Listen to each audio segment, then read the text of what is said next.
Hi, my name is Rochelle, and today my topic is about gun control. And gun control is the government regulation of sale and ownership of firearms, according to dictionary.com. Recently, there has been a trend in mass shootings at colleges, like the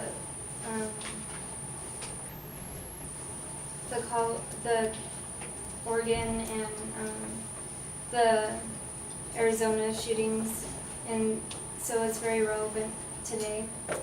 My main claim is increasing restrictions and laws on gun ownership will lessen the amount of gun-related deaths.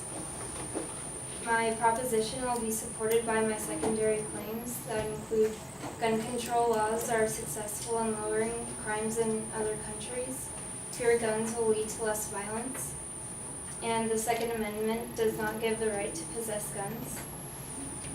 Gun control laws are successful in lowering crime rates in other countries.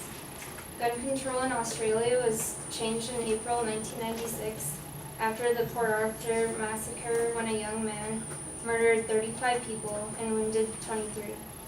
The National Agreement on Firearms all but prohibited automatic and semi-automatic assault rifles, siphoned licensing and ownership sale rules, and instituted a temporary gun buyback program that took some 650,000 assault weapons, which was about 1/6 of the national stock of public circulation.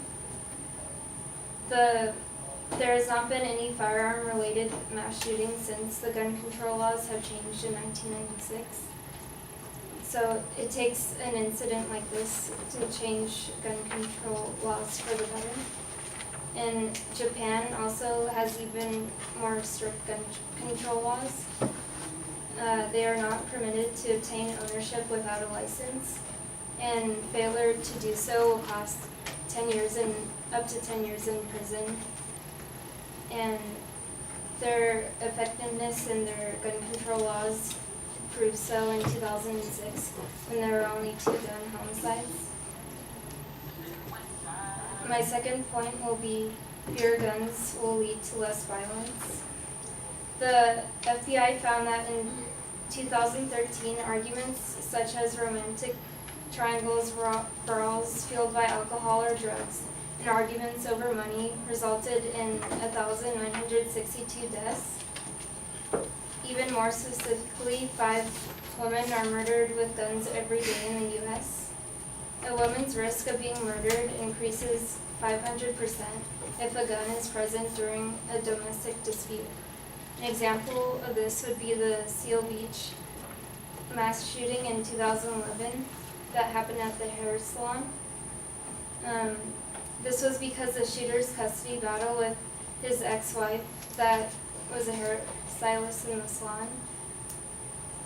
And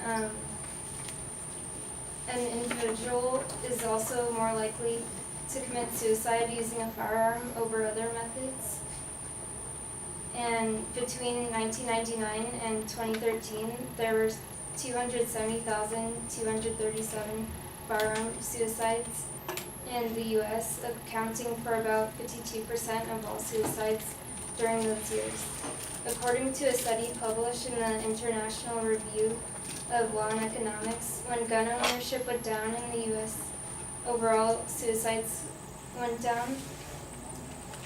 And my third point is the Second Amendment does not give the right to possess guns. Michael Waldman, president of the Brennan Center for Justice at the New York University School of Law, stated that there is nothing about an individual right to bear arms in the notes about the Second Amendment when it is being drafted, discussed, or ratified. The U.S. Supreme Court declined to rule in favor of the individual right for times between 1876 and 1939. And all law articles on the Second Amendment from 1888 to 1959 stated that an individual right was not guaranteed. So having a gun is not a good argument. The right to possess a gun is not a good argument for the Second Amendment. because it's very outdated.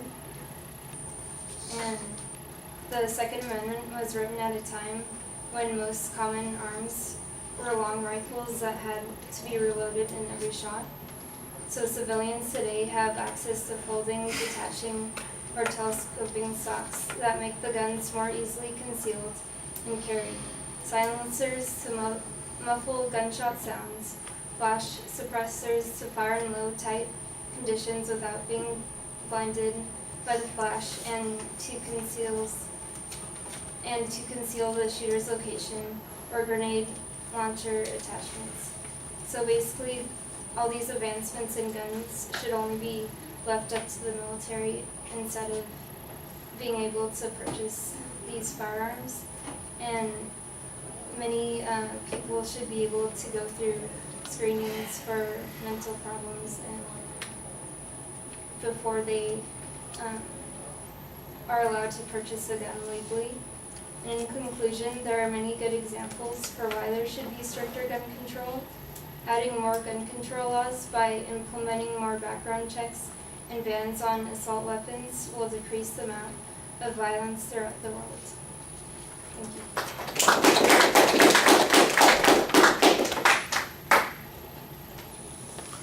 Thank you.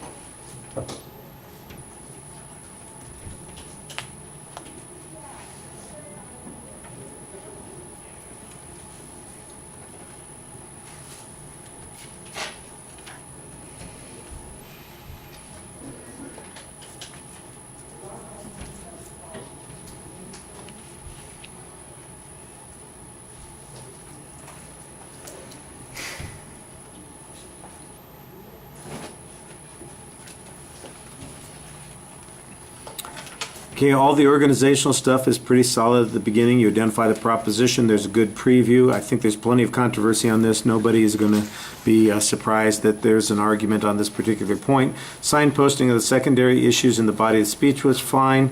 I think you need to clarify a little bit about what the Australian laws did, and the argument that you have is about no mass shootings. So one of the things that we need to have is some comparative data about the number of mass shootings before the law was put into place.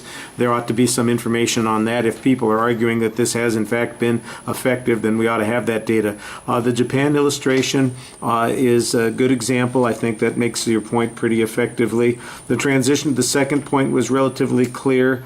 There's one statistic there that talks about the risk of somebody dying, in particular women, if a gun is present in a particular conflict situation. Then you use the example that's going on there. That, I think, is probably a good statistic showing risk factors there. The claim on the third point, I think, is you might want to update some of the information that you've got, because the courts have ruled differently on this in the last 10 years. And so there are some questions as to how current your information is on that particular point. You're doing a little bit more reading than you want, and it sounded in the last section when you're describing the guns and how complex they are, that we're getting some quoted material that needs to be attributed, and it's not being attributed there. All right, thank you.